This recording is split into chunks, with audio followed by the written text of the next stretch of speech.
Hello everyone, and welcome back to the channel. For today's video, I am going to teach you on how you can export Figma files to Cmyk. So, without further ado, let's begin.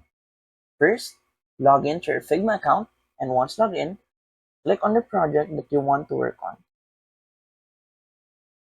Once inside your project, you're going to go to the bottom panel and click on Actions, and then on Plugins and Widgets, search for Print for Figma. Then click on Run. From here, you will be given an option to continue as a starter or even upgrade to Pro. But regardless, this is what we're going to use for us to convert or export files from Figma to Cmyk. And that's it. So, if you find this video helpful, please don't forget to click like, share, and subscribe to the channel for more helpful video tutorials. See you in the next video. Bye!